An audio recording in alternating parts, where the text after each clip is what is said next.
Man, we live at the Dapper Workshop. Just concluded a powerful presentation with the Prime Minister, and we're going to start from my left to right. And these are everybody who are here. They heard us on Brother Rich platform, so I want to give a shout out to my big homie, Brother Rich. Thank you so much, man. But we'll start with you. What's your name? How you doing? Thank you, Brother Rich. I'm Tanisha McDaniel. I've been listening to you since July. I've heard everything you put up by the priesthood about 3 or 4 times. I kept listening to these guys. So I appreciate you. And real quick, so I won't eat up all the time, the biggest thing that I've been able to manifest is listening to the priesthood is joy. I have pure joy, happiness, excitement every single day. I'm having the time of my life. Thank you. I appreciate you. That's what's up. Hey, Brother Rich. My name is Ari. I've been listening to you for about 3 years now. Love the show. Love when you have these guys on, plus everybody else. I appreciate the information that you give out to me and to the rest of us. Keep on doing what you're doing, and you'll be getting a check from me soon. That's what it is. That's right. That's what it is. Coley Cole. Brother Rich, Coley Cole here. I started listening to you maybe in middle of June, July. In September, you had the one about manifesting money.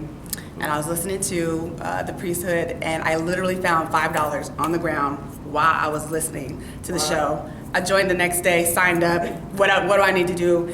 And I had a wonderful miracle. I was walking down the street, had some intuition, turn left here, turn right there, after some of the things they had showed me, and I literally ran into my brother, who I had not seen in over 5, 6, 7, 8 years. Wow. I thought he was dead. That's what they told me. They said, your brother is dead. He died, and I had not seen him, and I literally walked down the street and walked right smack dab. And I looked at him and I said, it's me. And he said, yeah, you're my little sister. And I can't replace that. That's worth anything more than a big check, a big payoff. And I'm very grateful to the priesthood who helped me get to that state of mind instead of being to manifest that miraculous event. So thank you, Brother Rich. That's what it is. Here's an alley-oop and a little cherry on top. Talk money to him, Nicole. Because you find money, you manifest money, checks be coming. Don't you be getting money? All right.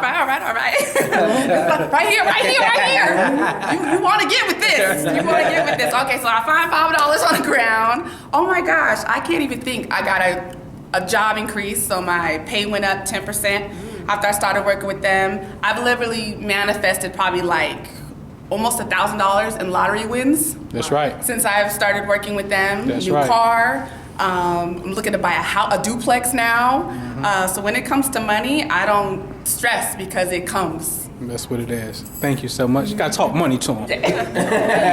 Oh, Brother Rich, my name is Nicole Robinson from Chicago.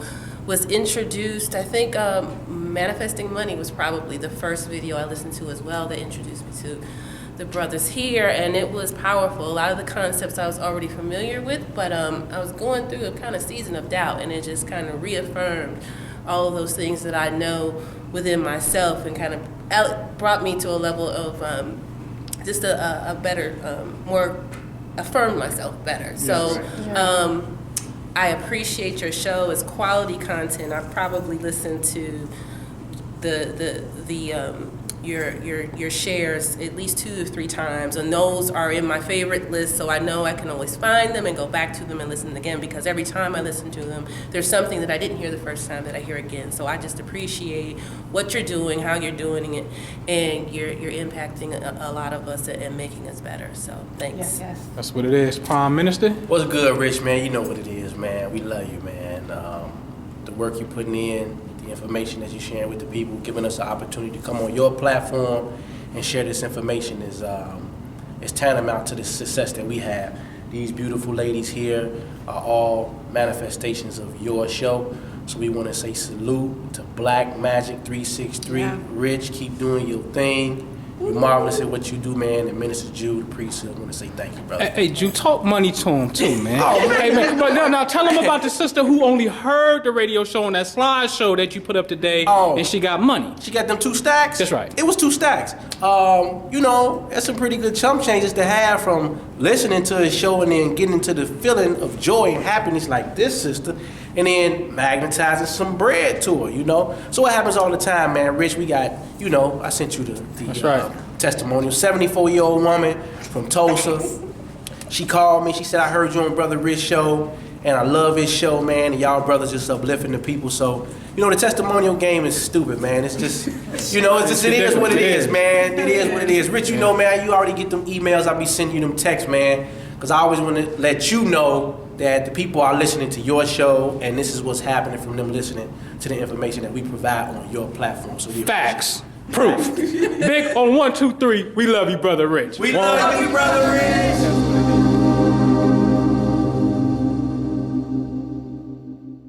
Peace, family, and welcome to another episode of Underground Railroad Radio. This is your host, Brother Rich, and I'm joined today on the line with the priesthood, just Minister Jew today. Welcome to the program, Minister Jew. Hey, what's going on, Rich? How you doing? Man, I'm doing great, brother. Like I always say, I'm glad to have these talks with you, these conversations. I'm glad you back on the radio. For everybody listening, Minister Jew sent me a powerful testimonial video. I don't know if I'm going to upload it with this show or separately, but be on the lookout for that testimonial video. But besides that, when Minister Jew or Noble Ampu is on the show with Brother Rich, we coming with that quantum talk. So, get your quantum glasses ready or whatever you got to get ready for this quantum talk, and we going to get it in. I wanted to talk to Minister Jew today, y'all. I was reading Neville Goddard. We reference Neville Goddard a lot on this show because we deal with the subjective state of things. And there's something that, we're very divided as a people, whether it's religious, spiritual systems, belief systems.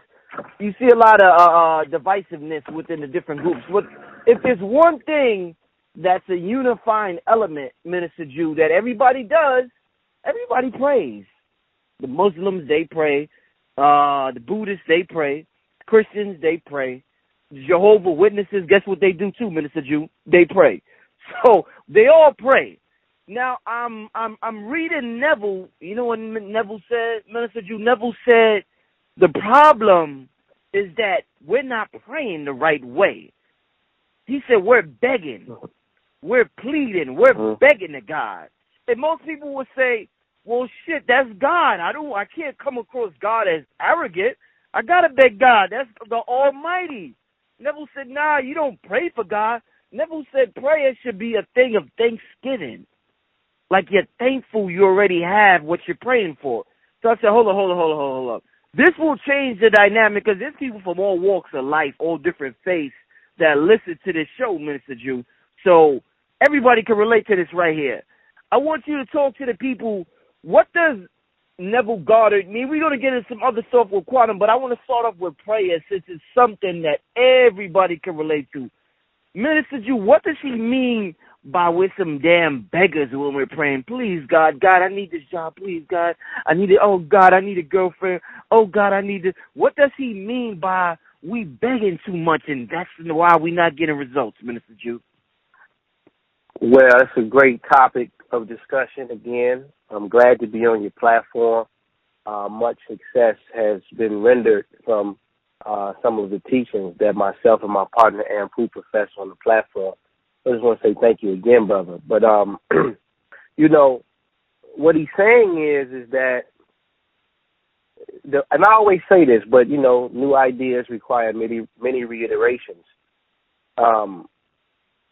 We keep thinking that this force that we call by many names is something that is outside of ourselves. Now, in some instances, this can be beneficial for us. And we see this in some of these placebo studies. Maybe we can get into some of that later.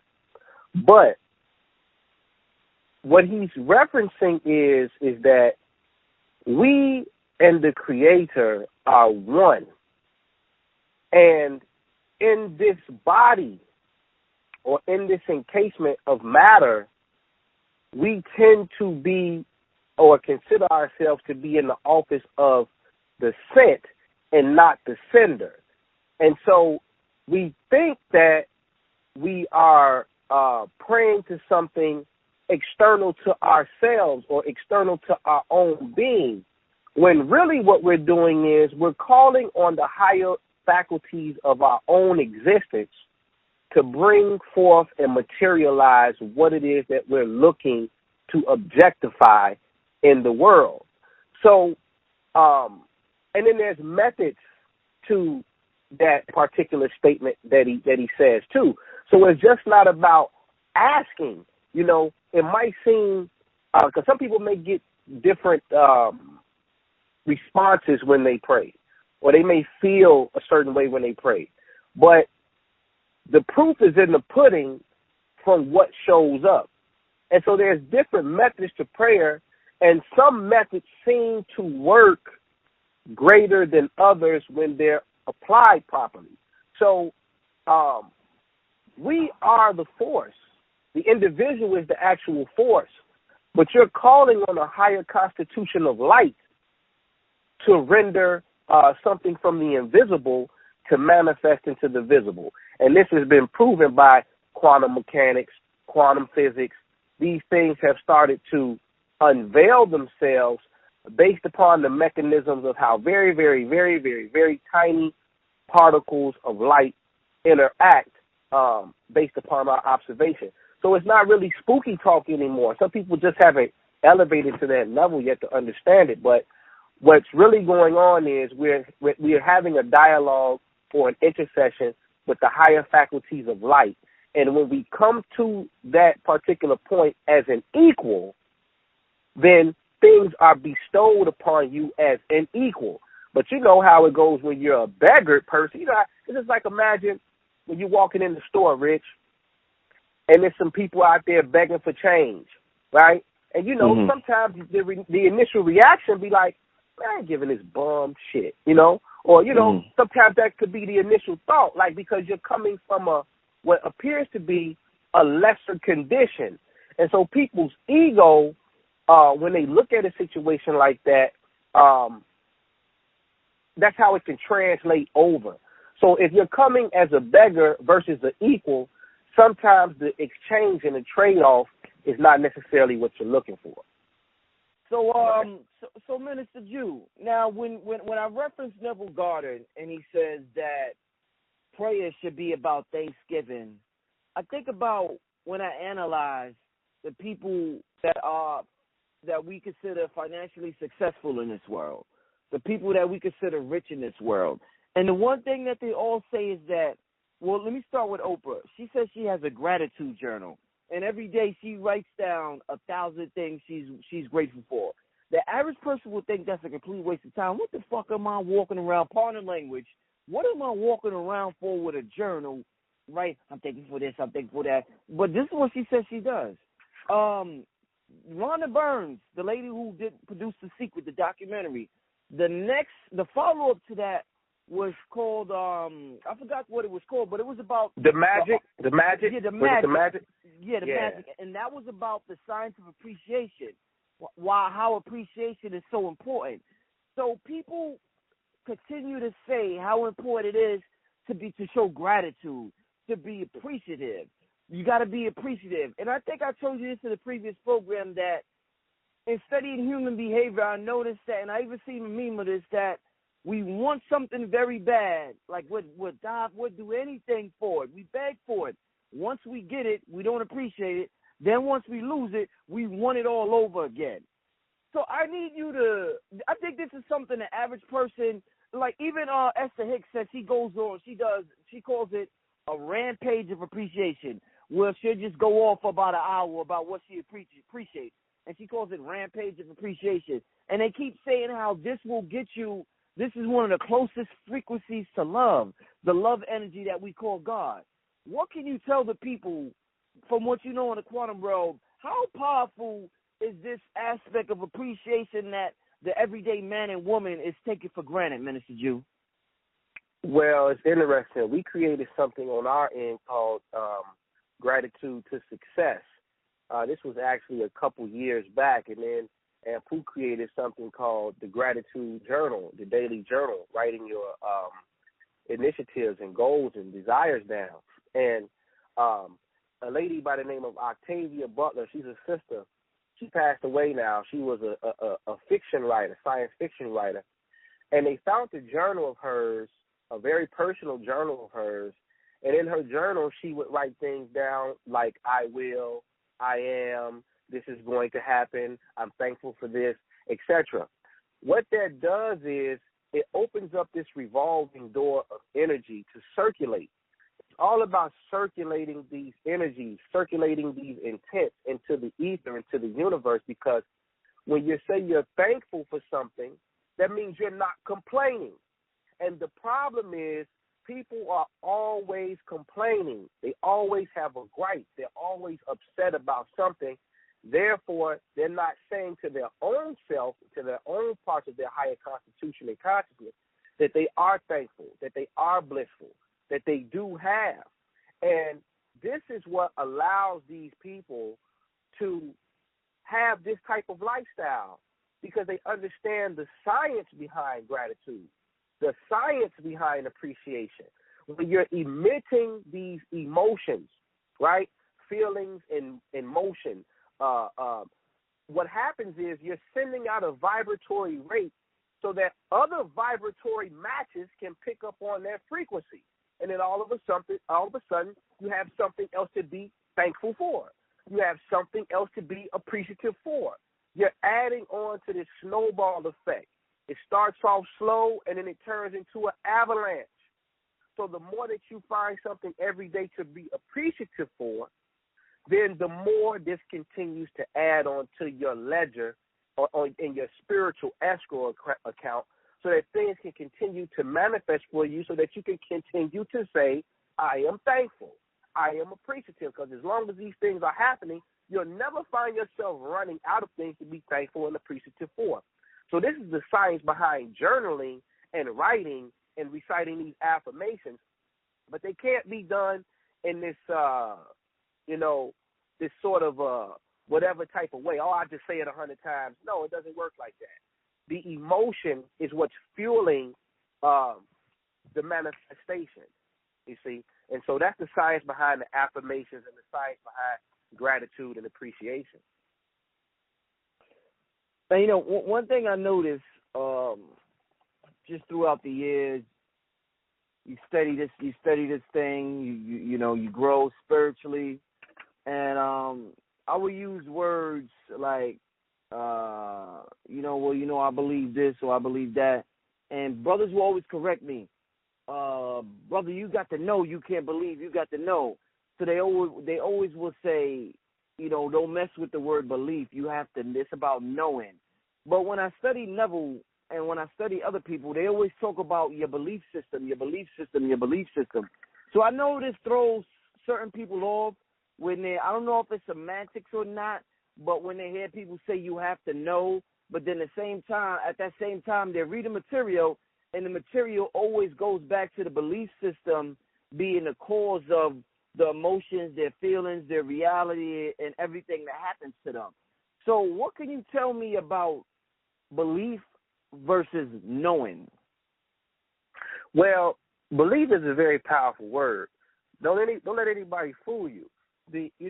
That comes along with the territory of quote unquote becoming conscious, right? You want to throw that word out and say, it's not applicable to anything. Well, if that's the case, then you're going to have to explain to me how these placebos work, because these people believe that they are taking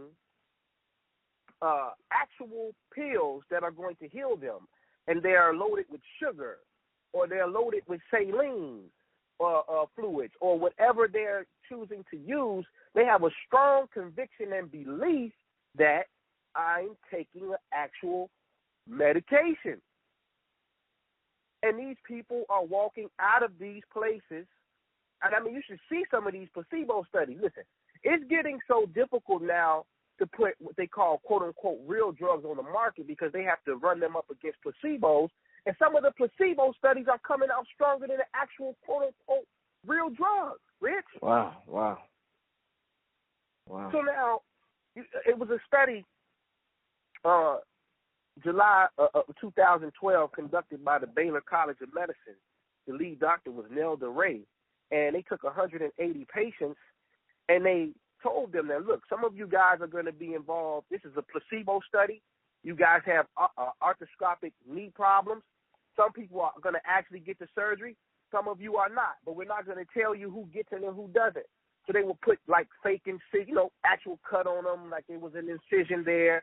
And they actually took the ones that were placebos into the room, and they were actually, they put these people under anesthetics, put them to sleep, and they would tap around their knee while they're down under in their sleep state, as if they're actually, working on the knee.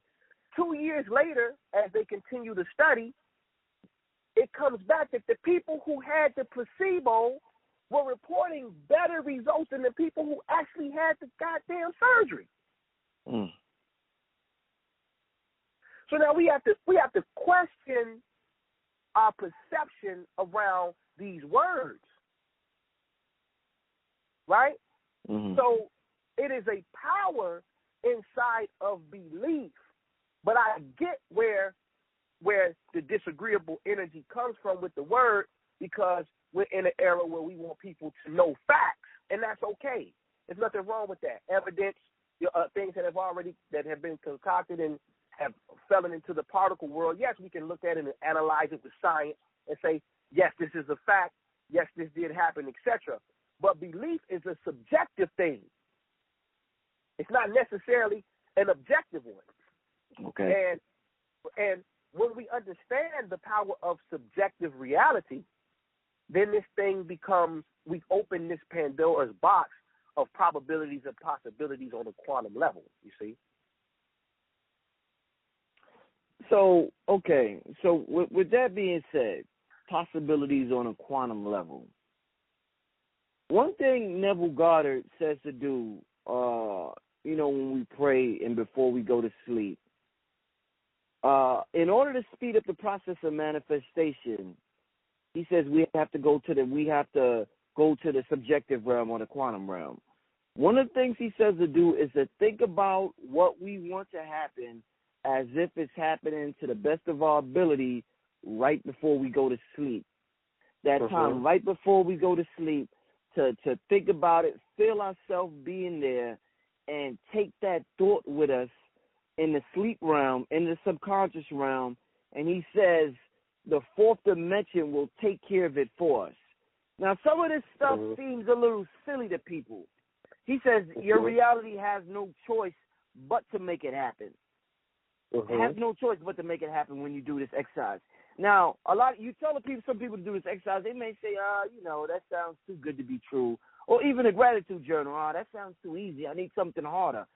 What could you elaborate a little bit about this method Neville is saying, where we imagine what we want right before we go to sleep and take it with us in the subconscious realm while our conscious mind is resting?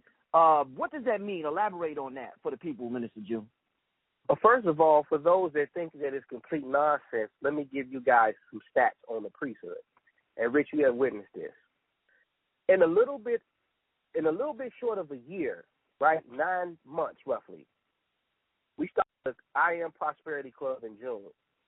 To this date, I mean June of 2015, to this date today, April 19th, we've collectively rendered up $900,000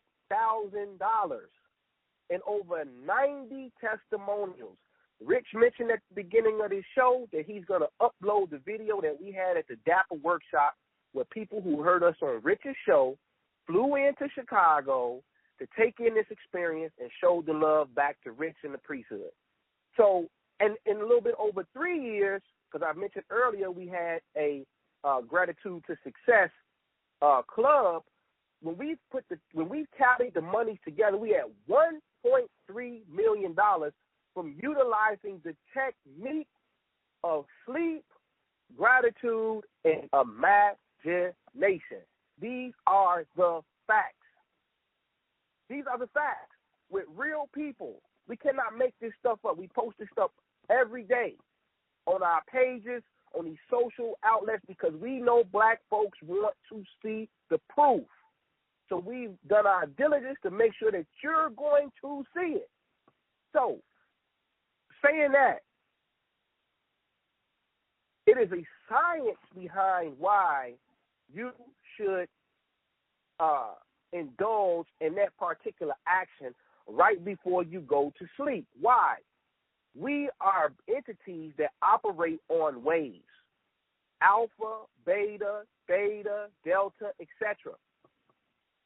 At the moment of sleep, and I teach my gurus this in my membership, at the moment of sleep, you are slipping into a theta state, similar to meditation or quiet and calm visualization.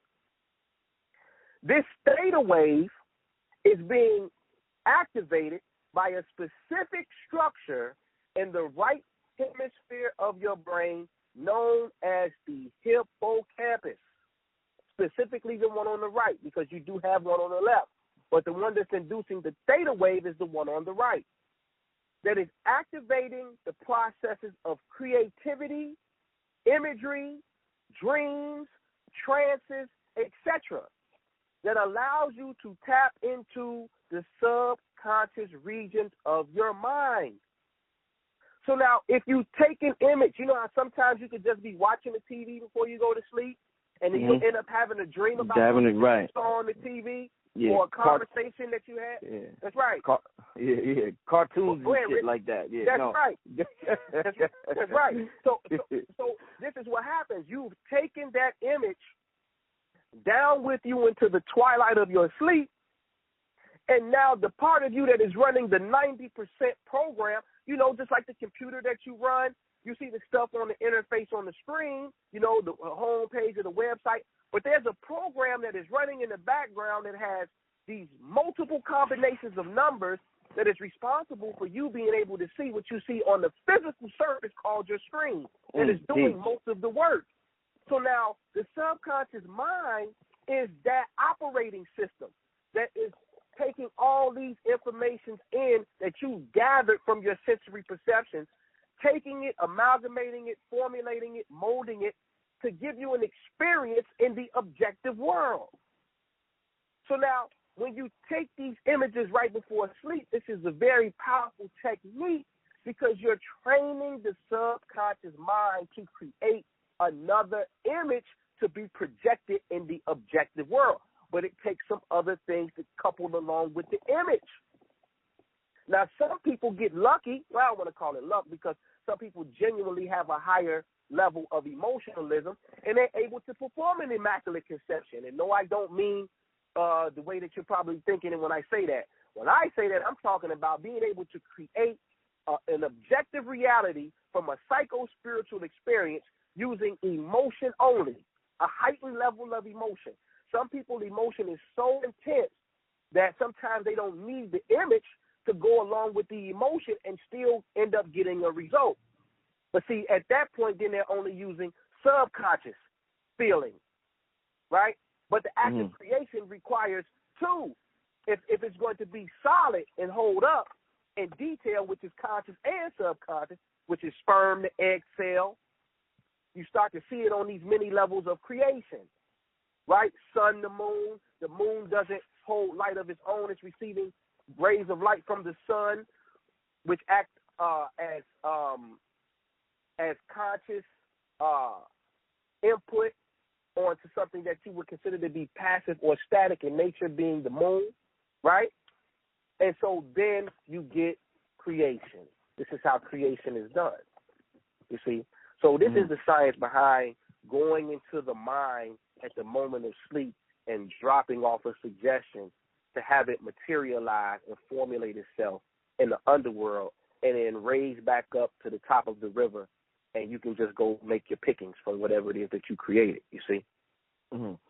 So a quick question based on what you just said. So for the people to understand it, I guess what you're saying, are you saying that, all right, that state that you say we're in right before we go to sleep, the wave state, that's called theta? That's right. Theta waves become activated in that moment. Now, we all know that they say that young children, we see they have this ability to learn 3-4 languages, learn the piano. They can learn vast amount of information in short periods of time, things that adults can't comprehend. How the hell does this child learn all of that? And they also say that the child function on a different way from us. I don't know if it's data or not, but is that the same state right before we go to sleep? Would you compare that to the state that child is in, and that's why it's so easy for that child to tap in and learn that information? Is that all similar? Absolutely. And also the child is more so in that state because they haven't been bombarded with the quote-unquote realities of life. And so they're constantly in a state of perpetual creativity because they have not a worry in the world. They have not a fear in the world. And this is what halts and stops people from being able to create on this level that we're talking about tonight, because they got so many skeletons in their subconscious closet that when they start to embark on these techniques, they find themselves having to go in there and clean out the junk that's already in the subconscious. Similar to the movie Inside Out about, the brain. It was a children's movie, but it was a great rendition. It was great. I've seen it. Yeah, I've seen it. That's what goes on. You remember Jangles, the big clown that was down in the dungeon that they threw Bing Bong in there with, and then they wake up, they said, "Oh, we're down here. This must be Riley's subconscious." And they had broccoli and this big vacuum and this big clown. and the imagination ended up waking this big clown up to let you know that the imagination is the force that is able to deal with the issues that you have lodged in your hippocampus via unpleasant memories. You see, this is the true power of the spirit. The spirit is in you. It's not anything external, and we have the tools available to deal with these type of issues if we realize who we truly are. And this goes back to your initial question. The moment you place something outside of yourself, then you don't look inside of yourself for the remedy, and that's the problem. Well, I really hope, I swear, man, I really hope people just grasp what you said, whether it's 10 years from now. This program, Mr. Drew, this program might be played 100 years from now. Whenever it's played, you just told the people that the same creativity, the child is in a perpetual state of creativity. We could tap into that right before we go to sleep and let the subconscious do all the work. It's sort of like a cheat code, if you want to call it that. You just let the subconscious, you put it in the subconscious will manifest it for you, man. I hope they grasp what you just said, man. That was some jewels you just dropped, brother. So I definitely appreciate it. Moving on. Now, you talked about the skeletons in the closet, and that's preventing people from tapping into this creativity. A lot of people feel guilty for things that they have done in their life, whether it's in their childhood, their adulthood. They always feel like God is punishing them, or they deserve to be punished, or they're thinking about sin or whatever. What is, from a metaphysical point of view, Minister Jew, we talk about prayer, and we discuss how people have been praying the wrong way because they believe God is outside of them, instead of being them from a multidimensional level. What, from your perspective, what is sin, Minister Jew? What does it mean to commit a sin? We keep hearing sin. What does it mean to commit sin, Minister Jew? To miss the mark. It's that simple. To miss your mark in life. Whenever you have a goal and you miss that mark or you miss that desire, right? That's what it represents to Minister Jew. Because now you have something stored away in the memory again that's causing you to be resentful towards yourself about something. That's causing you to feel agony, to feel defeat. Whenever it's something that you want to accomplish but you don't accomplish it, or you're procrastinating to accomplish it, or you're lackluster in your performance to accomplish it, this creates doubt. This creates fear, right? So this is what sin represents to Minister Jew. Your perception around a situation is ultimately what you're going to deem a sin to be, because some people don't think what they're doing is wrong, so to them it's not a sin. So it's all perception based. So if we're going to deal with it from a perception base, then that means you have to look at it from an internal subjective viewpoint. So if you make a goal or you have a desire, right, and you don't fulfill it, then of course you're going to feel some type of way about it. You're going to get emotional about it. You're not going to be happy about it, right? And these things start to set in on the subconscious mind, which creates indifferences and imbalances in your own psychology. You see? And so other people, another thing that stops people too is, and you always say it, Rich, when you hating on somebody, man. Indeed. Listen, hating on people and judgment, because when you look at the word prayer, since we're talking about prayer, because most people get their definition of prayer from one of these holy books, the Quran, Bible.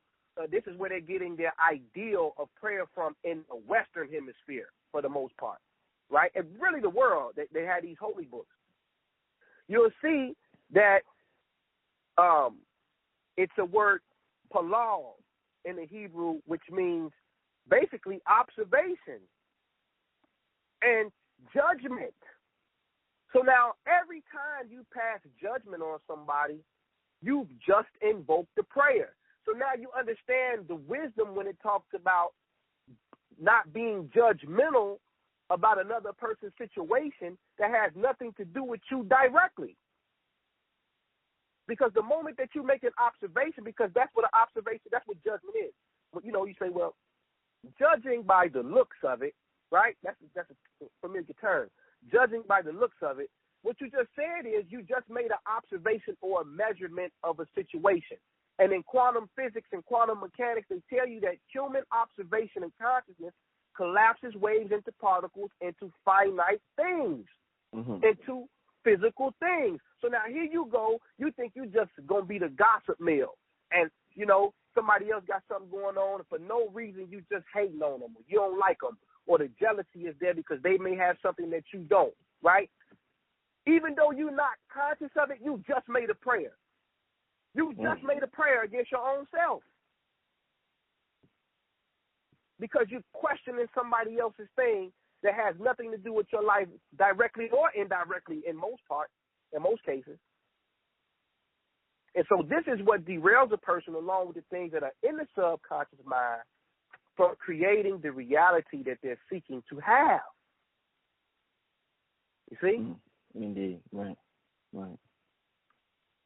Now you know, when I first got into, I think one of the movies that kind of opened up a lot of people's eyes about quantum physics was The Matrix, and I believe Max Planck coined the term The Matrix. Quantum physicist by the name of Max Planck. But anyway, after The Matrix came out, everybody said, "Man, this is the word illusion kept being thrown around." Everybody's like, "Man, this shit is an illusion. This illusion. This shit is illusion. This shit ain't real. This shit is an illusion. Illusion." I remember the one thing, and I was down with it.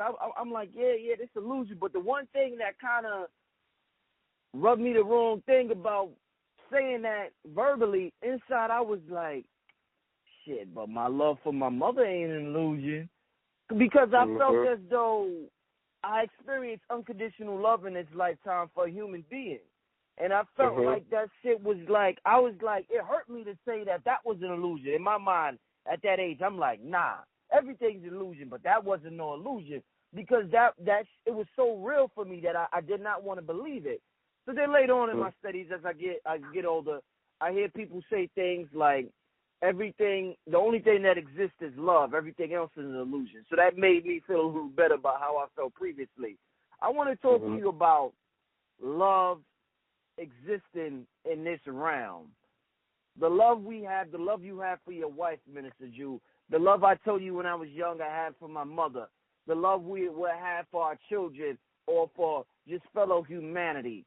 How much of an illusion, how much and how real is love? Talk to us about love existing down here in this space-time reality we call Earth.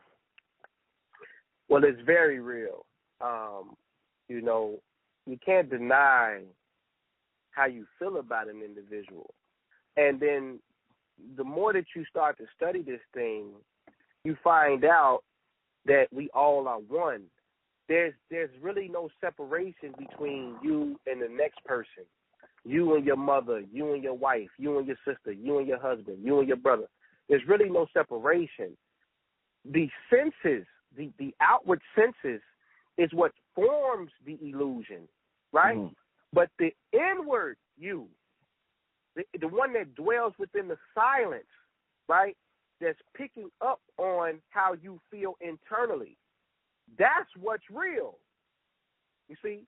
So we are all connected. And love genuinely cannot have an opposite. It's love. It's genuine. It's unconditional, right? It doesn't come with any strings attached in its purest sense. You see?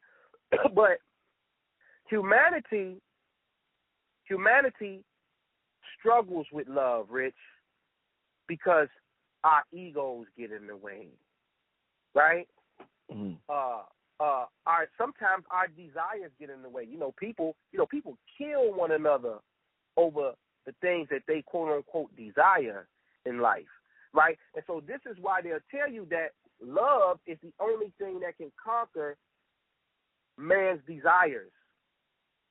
It's because once you get to that genuine place where you're emanating that from your core, your being, you realize that that's the only thing that's holding this entire world together. And everything else is what's tearing it apart.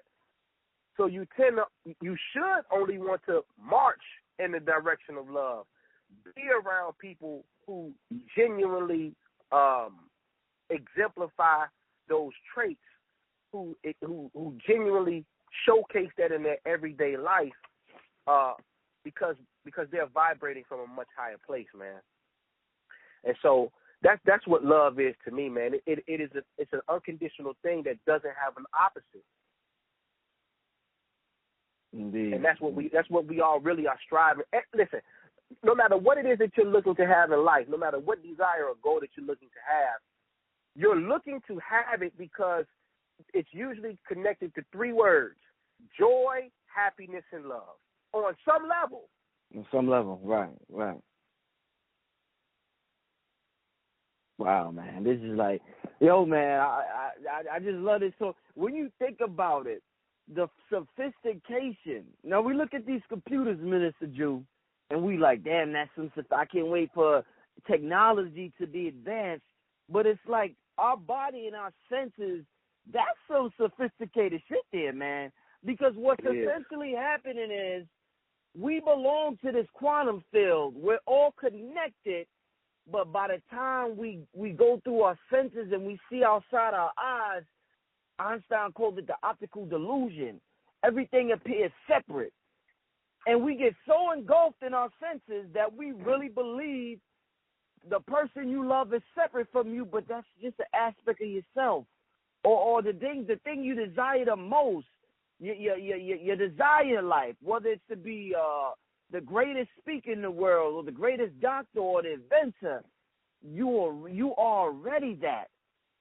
But your eyes tell you you're separate. So your eyes are tricking you, they're lying to you, and you're forced to tell yourself, no, that's not the case.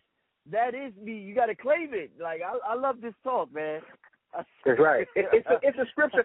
Look, this is what I tell people. See, you know me. I don't get into the historicity of the book. Like, it's not secular history for me. Like, I when I get into these books, man, I start to derive technique from them. I start to see, okay, I'm looking at these words, and I go do these translations, and I see where the science is being kicked, and then I say, okay, well, what type of technique can I formulate from this and then put it into action?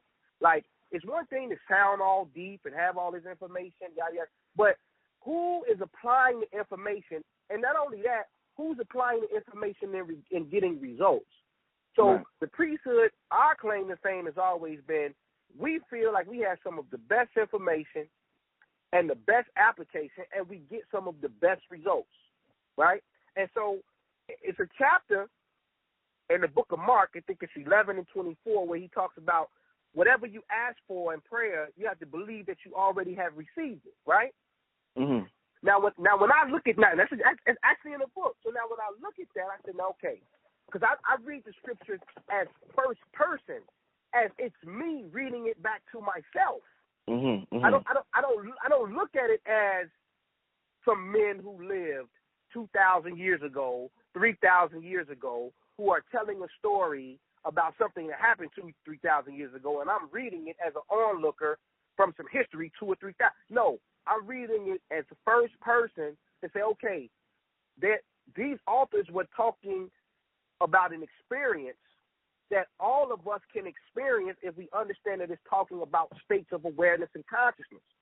So when I read that, I say, okay, well, how do I apply this? This is such a quantum scripture because it's something called quantum tunneling. And I talked about this at the Dapper workshop a couple Saturdays ago. Imagine it's a hill, right, Rich? And you're trying to, it's a huge hill. Let's just say 40 feet in the air. And, it's, you got to go up it. Physically, you got to actually climb this hill to get over it.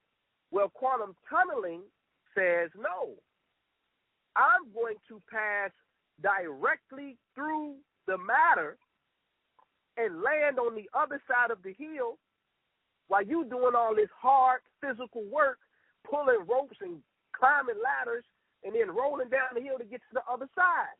Mm-hmm. So now, what does that say? If we take this scripture and apply it in consciousness to the functions of light, how does this become quantum tunneling? If I'm already assuming in my mind and in my daily actions that I already have that in what I'm praying for, then that means I'm already in the state of awareness that's going to attract what I'm asking for to me. Mm-hmm. So I don't have to go through all of this quote-unquote physicality in order to reach my goal.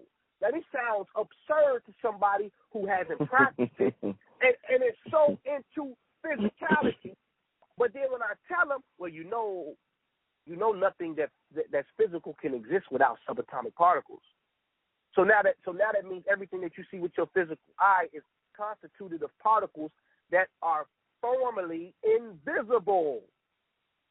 This is not pseudo. This is science. Mm-hmm. So now, why do we continue to take on the physical object and place its value over the invisible particles that constitute it even being able to exist?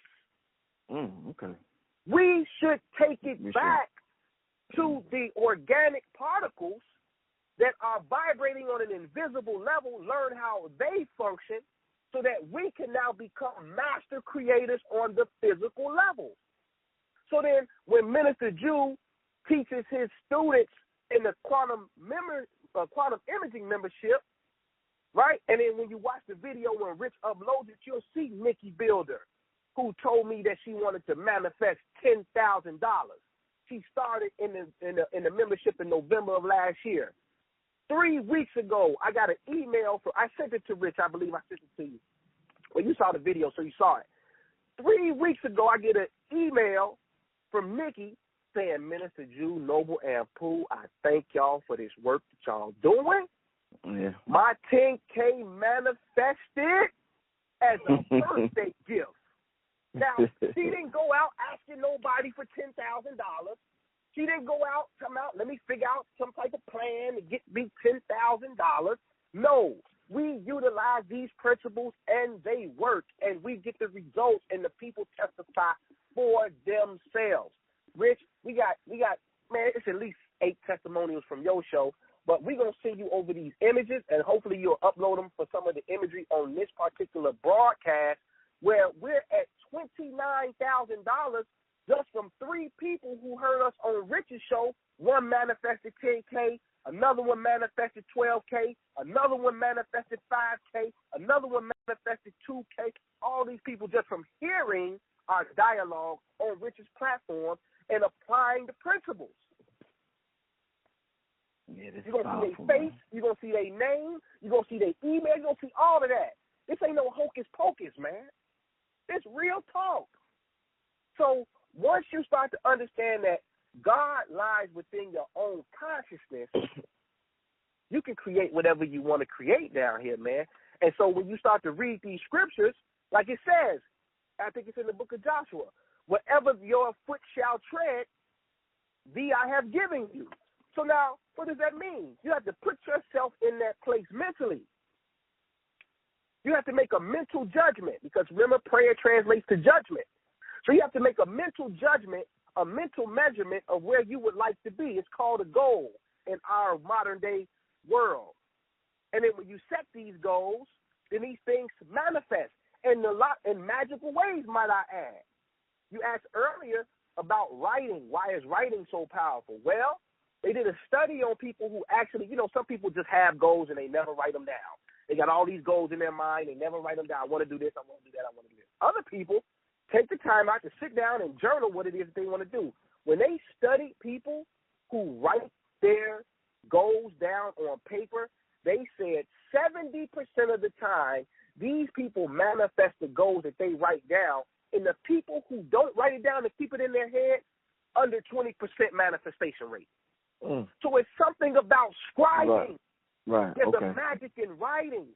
So we have to understand that when we write things down, we just made a note or a measurement in the physical world that is saying, abracadabra, this is what I would like to see manifest, and then waves start to collapse into particles, and then circumstances start to happen. People you start to meet, and before you know it, these things have flowers in your world. Indeed. Now, one of the things I dealt with, I like to give personal examples. Sometimes it makes it a little more real and less generic. And sometimes the people could be going through something similar that a person has gone through. So just to give a personal example, one of the things that I experienced that I had to get over, some people almost feel as though when you talk this quantum talk, like you'll say, you'll make, like the statement you made earlier, you said me and Ampu got some of the best information. Or you'll make a comment saying you and Ampu's like I think you said the Jordan and Pippen or something like that. Some people listen to that type of talk and they say, "Damn, that brother's a little arrogant." I remember one time, and let me tell my story. One time when I was young, I was telling the brother how I wanted to work for myself, and I was telling the brother my plans about how I'm gonna work for myself. I didn't want to get a job. I want to work for myself. So the brother said, "Well, what's your plan B?" I said, "Shit, my plan A." So he said, "Damn, you gonna be?" He said, "You gonna be that arrogant, man?" He said, "Don't let your ego get the best of you."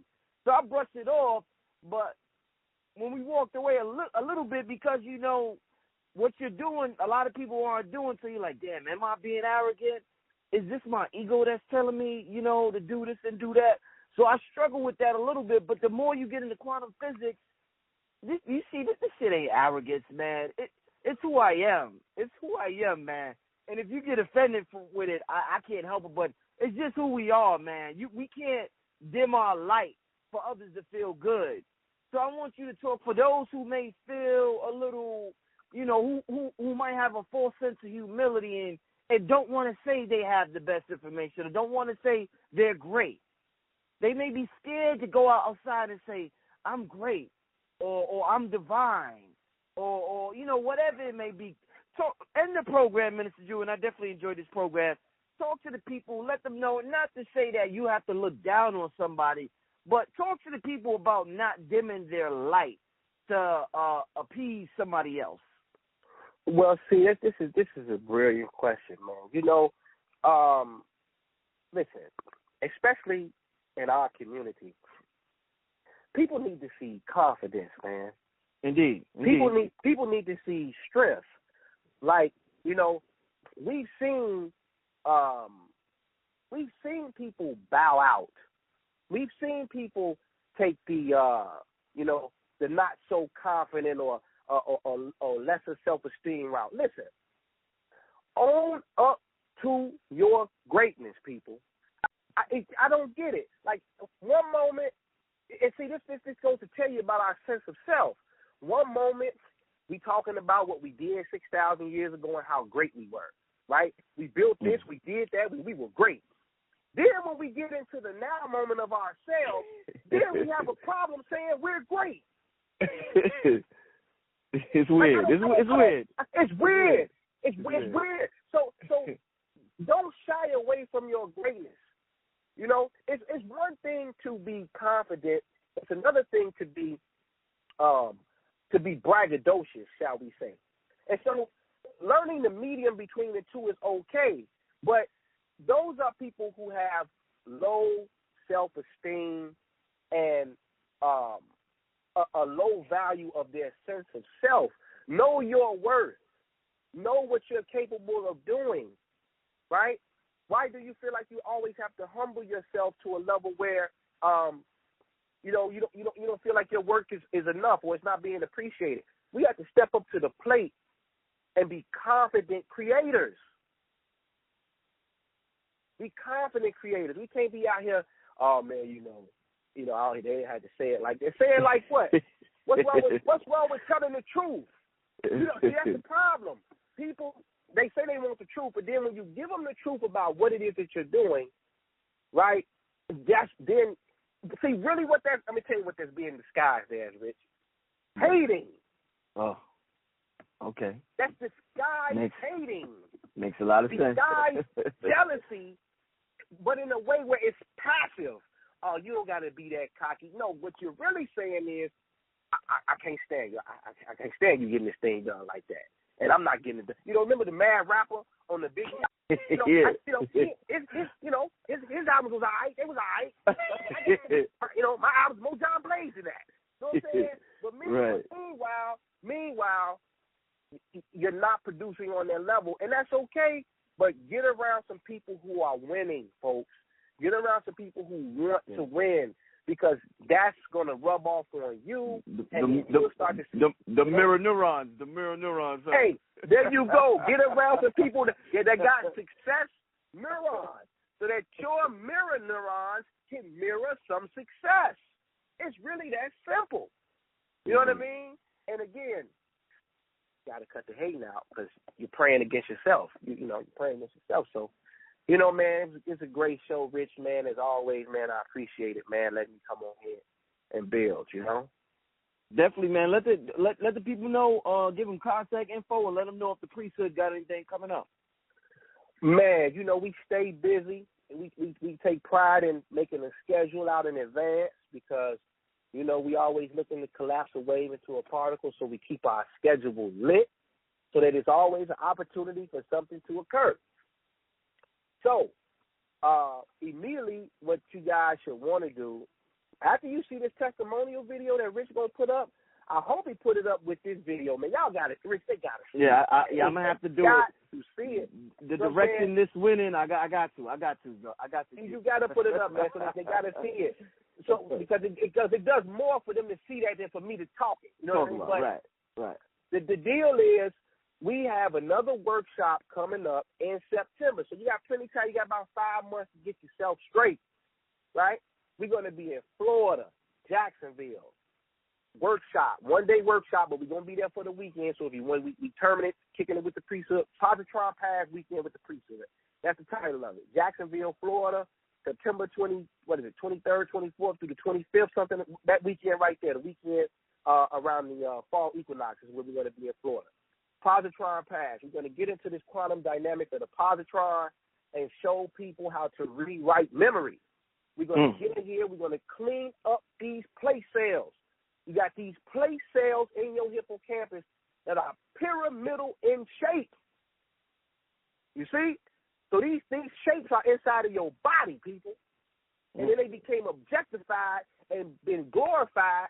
And we keep looking at these edifices and giving all the credence to that, and not what's actually inside of our being, tapping into us.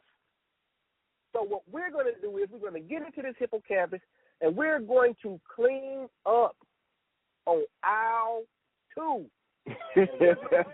No, for real. And we're going to get in there, and we're going to get all of that junk and that gunk out so that you can have a fertile Gethsemane garden, so that you can plant your seeds down in there in a fertile place, so some fertile soil, and get this thing popping. So you got relationship issues in the past that's harming you, whether it's some physical abuse, sexual abuse, parental abandonment, drug problems, whatever it is that you have regrets, doubt, fear about in your past that keep on rearing their ugly head and derailing your plans of success, because they're there. We're going to show you how to rewire and rewrite that script using your own consciousness. Mm-hmm. Your own consciousness. I actually teach my members this in my quantum imaging membership, and you should hear the testimonials on the monthly webinars, man. Shout out to Cody Cole. Shout out to Aisha, Justin, everybody over there, man. Shout out to all the people doing the work and getting the job done, and they seeing results in their life, man, because that's really what it's about. So that's what we got coming up, man. So visit the website, www.theimaginationguru.com. You click on the shops tab, workshops, etc. You'll see it there, the Positron Pass weekend with the priesthood. You'll be able to lock your seat again and come down and have a great time. We're going to have a ceremony the next day. We're going to really enjoy Florida, man. It's going to be live. Again, the membership is open. It's always open. Monthly webinars. Just had one this past Sunday, something that I send out called Appetizers, where we deal with learning how to quiet the mind, different techniques, the blue light switch, the majestic you, all these different techniques that I have people put into practice. You know what I mean? Some application. You know, some of the techniques that we went over tonight dealing with sleep and the theta wave is incorporated into the membership. So it's a full-blown membership, man. You get quantum spreadsheets, quantum worksheets.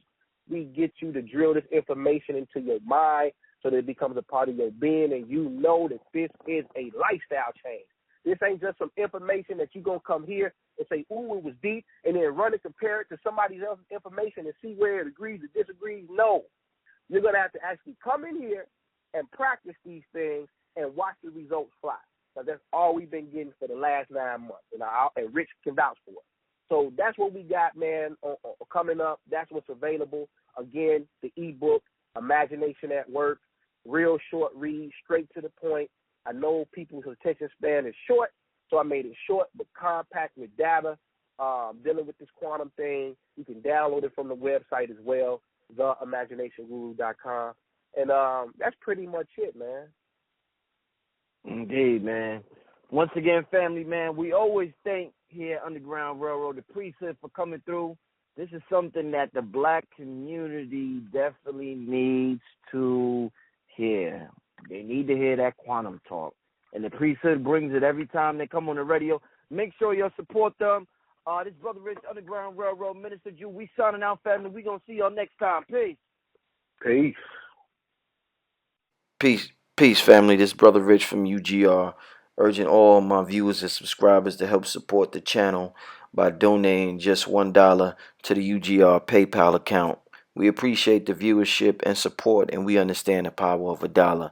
If you benefit in any way, shape, or form, we ask that you donate $1, whether it be monthly, bi-monthly, quarterly, or yearly, so that we can build our brand to compete with the NBCs, the MTVs, and the Foxes of the world. I figured since Kanye could ask Mark Zuckerberg for $1 billion, I could ask my subscribers to donate $1 so I could make the best possible content possible. The main objective of this channel is to inspire you to become the greatest version of yourself. So hopefully throughout the years of you watching this program, you have been inspired to become the greatest version of yourself. If you would like to donate, you could go to www.paypal.com and send a donation to richandmerit7@yahoo.com. Thank you and enjoy the rest of your program.